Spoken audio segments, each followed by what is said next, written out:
Hi hello नमस्कार. मी प्रिया चॅनलमध्ये तुमच्या सर्वांचं स्वागत करते.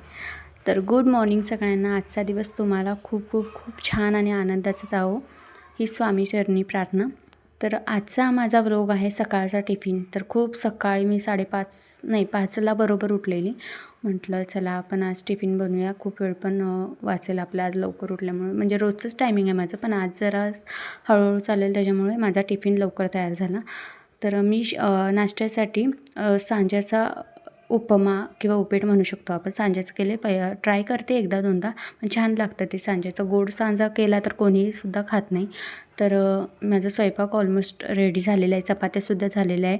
मुगाची आमटी, शिमला मिरचीची भाजी आणि भात इकडे ठेवलेला आहे. ह्यांचा टिफिनसुद्धा रेडी झालेला आहे. म्हटलं आता सोबतच भरून घेऊया, कारण की 8ला प्रिशा आणि तिचे पप्पा दोघेही एकाच टाईमावर जॉबला जातात आणि ती शाळेत जाते, त्याच्यामुळे खूप गडबड होते. ह्यांचा टिफिन भरून घेतला म्हणजे म्हटलं सोबतच आता प्रिशाचासुद्धा टिफिन भरून घेऊया. प्रिशाला आज मी टिफिनसाठी सांज्याचा उपमा देणार आहे. खूप छान लागतो. ऑलमोस्ट म्हणजे रव्याच्या उपम्यासारखंच लागतो, पण थोडंसं असं जाड खाताना खूप असे दाणे लागतात, कारण की सांजा हा जाड असतो.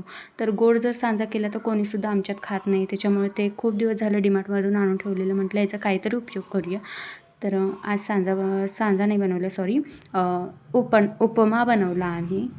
तर प्रिशाला शाळेत सोडून आले, सगळी कामं आवरलेली. म्हटले खूप दिवस झालं कढीपत्त्याची चटणी बनवायची होती, जी की आपल्या केसांसाठी आणि त्वचेच्या आरोग्यासाठी खूप उपयुक्त आहे.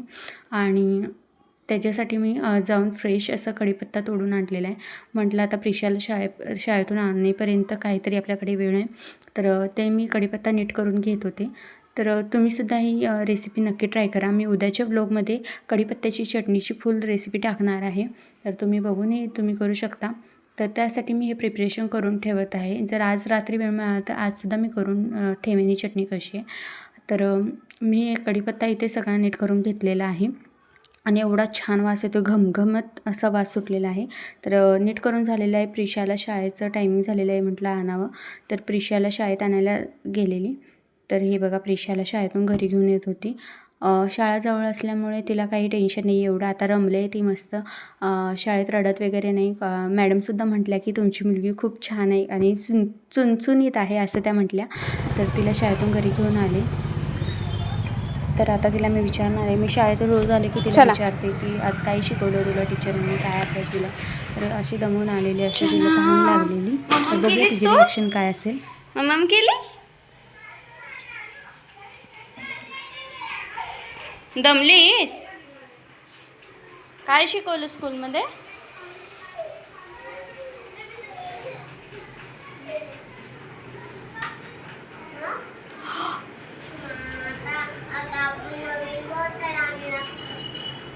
का तोडलीस ते?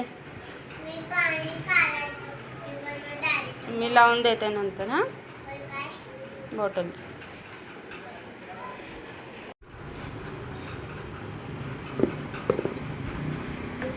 कोण काढला हा अभ्यास? कोण केलं हे? वन कोण काढलंय? मौन काढली? प्रिशाने काढल्या काय? बघू. तर खूप छान असा अभ्यास केलेला आहे प्रिशाने, बघा ना. 2 ते 3 दिवसात तिची प्रगती झालेली दिसते. तर वहीमध्ये पण मी रोज आले की चेक करते. तर हा तिचा आजचा होमवर्क होता, स्कूलवर्क होता, शाळेत करून घेतलेले. तर झाला, ती खेळायला गेली. म्हटलं आता कढीपत्ता आपण स्वच्छ पाण्यात धुवून घेऊया. तर मी इथे कढीपत्ता धुवून आता थोडंसं चाळणीत असं वाळवायला ठेवणार आहे, जेणेकरून आपल्या चटणी बनवण्यासाठी उपयुक्त ठरेल. तर उद्याच्या ब्लॉगमध्ये मी तुम्हाला चटणीची रेसिपी नक्की सांगेन. तर हा व्हिडिओ कसा वाटला तुम्हाला, आजचा ब्लॉग कसा वाटला, प्रिशाची रिॲक्शन कशी वाटली नक्की सांगा. बाय.